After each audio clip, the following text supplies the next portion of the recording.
How we doing, guys? Welcome to another edition of The Rounds, part of the Brew-Dare-Drankthat family. My name, of course, is Glenn. Welcome, as per usual, to my my little tasting area. I've got an absolutely delightful treat for us today. This is Sierra Nevada's estate-grown wet hop ale. And something special from the hopheads down in Chico. This is actually grown with fresh hops from their estate and barley grown on their estate. It comes in about 6.7% alcohol by volume, and there was no information listed on the IBUs. I'm imagining you can expect some variance. One thing I have noticed with wet hop ales is that they can't guarantee as accurate an IBU count as normal, because these fresh hops, I mean, each cone is going to provide a given range of isoalpha acids, this kind of thing. Should be absolutely delicious. I remember I thoroughly enjoyed it last year. By thoroughly enjoyed it, I mean I probably bought like half a case worth. So here we go.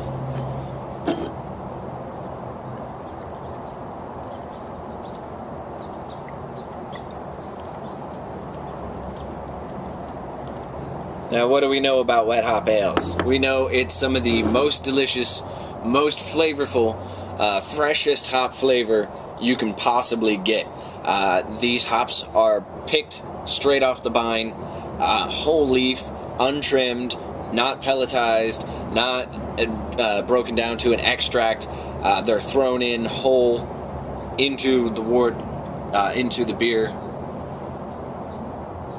and you just get fantastic nose. You get a fantastic aroma.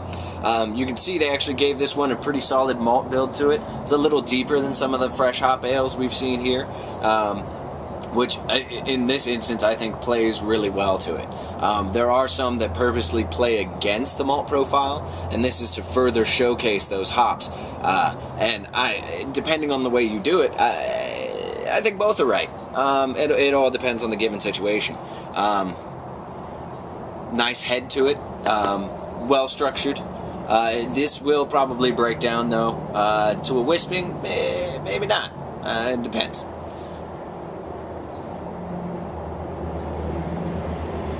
I get hop spice at the beginning, a little bit of a leafy kind of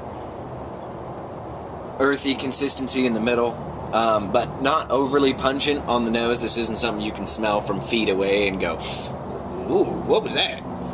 But really, really well done.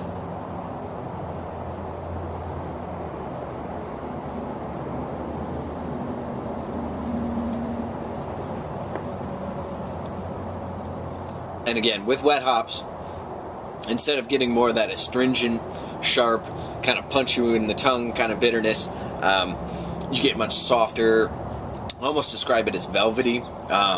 It's not quite into that resinous category with some of your heavier hops, for instance, like a Cascade or a Simcoe, Zeus. These are all normally used to provide kind of a resinous base layer that's actually going to coat and stick with the mouthfeel and flavor, and then kind of showcase the other hops from here.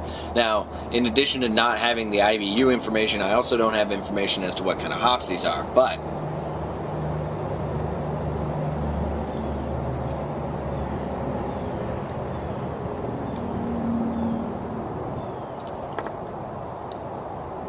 educated guess, I could be totally way off base. It bears a similarity to Amarillo. It almost has some of that orange peel characteristic, grapefruity, if you will, similar to a Columbus. Although, given the color of the malt, and the way it turned out nice and red with the hops, it could easily be Cascade as well. But just a fantastic flavor.